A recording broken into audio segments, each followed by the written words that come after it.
మండలం మర్రిగూడెం ప్రాథమిక వ్యవసాయ సహకార సంఘంలో అవినీతి భాగవతం బట్టబయలింది. అన్నదాతకు అండగా ఉండాల్సిన ప్రాథమిక వ్యవసాయ సహకార సంఘం అవినీతికి నిలయంగా మారింది. రైతుల కష్టార్జితాన్ని అప్పనంగా దోచుకుంటూ తూకలో మోసం చేస్తున్నారు. ఖాతాలో మాయాజాలం, బిల్లుల పేర్లతోటి నిధుల మళ్లింపు, పిఐసిఎస్లో 70 లక్షల రూపాయల భారీ కుంభకోణం జిల్లాలో కలకలం రేపుతోంది.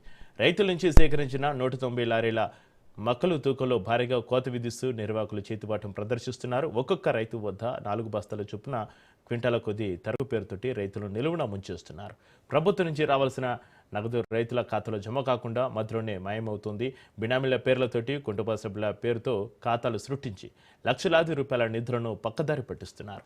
నిబంధనలను అతిక్రమించిన పిఐసిసి సిబ్బంది శ్రీనివాస్ పైన సాగపరమైన చర్యలు తీసుకోవాలని రైతులు డిమాండ్ చేస్తున్నారు. రెండు పక్షాలు ఆందోళన కార్యక్రమాలు చేపడతామని హెచ్చరించారు.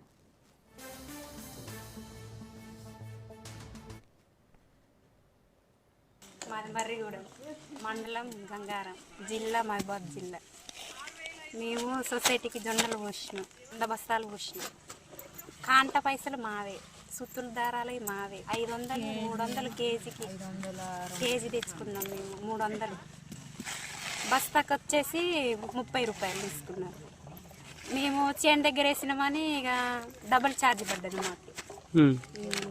జొన్నలు కాంట పైసలు మావే, లారీ ఎత్తిన పైసలు మావే, లారీ డ్రైవర్ అమాన్ పైసలు మావే. డ్రైవర్కి మేమే ఇచ్చుకోవటం, బత్తకు 2 రూపాయలని. అక్కడ సొసైటీకి రేటు ధర ఎక్కువ ఉన్నదని పోసినందుకు మాకు మిగులుబాటు వస్తుందని మేము సొసైటీకి పోసినాం. సేటు దగ్గర ధర తక్కువ ఉన్నదని. కానీ ఇవన్నీ ఖర్చు చూసుకుంటే మాకేం ధర మిగులుతుంది?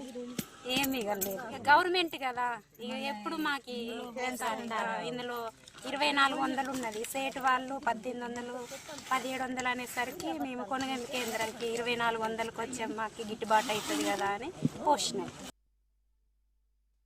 వస్తే కానీ ఎండిపోయేటి పెట్టి ఎరుకుంటే నెల అవుతా పెట్టి నెల రాలే, ఇంకా రాలే.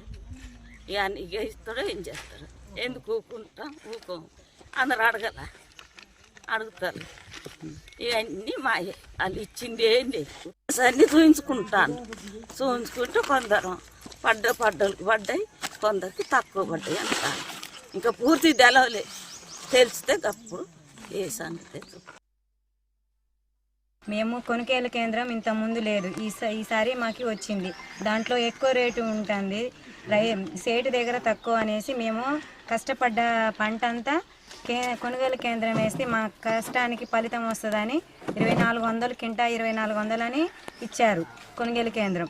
అది మా గ్రామ పంచాయతీ మరిగూడెం గ్రామ పంచాయతీకి వచ్చింది. మాకు తెలియకుండా పెద్దెల్లాపురం గ్రామంలో గుండవైన శ్రీని అనే ఆయనకి ఇచ్చారు. అది ఇవ్వడం వల్ల మేము కొనుగోలు కేంద్రానికి కొన్ని పోసి కొన్ని సేటుకు పోద్దామనేసి కొన్ని పోస్తే అందులో మాకు 4-5 బస్తాలు కట్టవడం జరిగింది. అందులో మళ్ళీ బస్తాలు మేమే కొనుక్కోవడం, సుత్తీలు మేమే కొనుక్కోవడం, లారీ కిరాయి, అమానీల ఖర్చు, ఆ లారీకి వచ్చిన డ్రైవర్ అమానీ అంటే ఖర్చు అది మేమే ఇచ్చుకున్నాం. అన్నీ మేమే ఇచ్చినాం. మళ్ళీ బస్తాలు మేము కొనుక్కున్నాం, వేరే వాళ్ళ దగ్గర కొనుక్కొని మళ్ళీ అలా ఇచ్చినాం. గుండమైన శ్రీని అనే అతను మా దగ్గర 51 కేజీ 700 గ్రాములు తీసుకున్నాడు.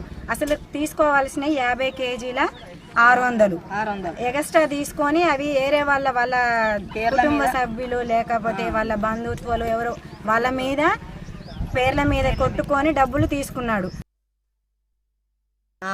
సొసైటీలో మరి మేము 133 బస్తాలు పోసినాం. మరి పెద్దెల్లాపురంలో గుండపోయిన శ్రీను మరి 133 బస్తాలు పోసినాం. మరి మాకు మెసేజ్ నిన్ననే వచ్చింది, 24,000 పడ్డాయి. మరి ఇంకా 1,60,800 రావాల్సి ఉన్నది. కానీ మాకు 24,000 పడ్డాయి. మరి మిగతా పైసలు ఎడిపోయినాయి. మరి పడతాయని ఒకసారి పడాలి కానీ అప్పుడో ఇప్పుడు ఇన్ని పడుడేంది? మరి ఎడిపోయినాయి అని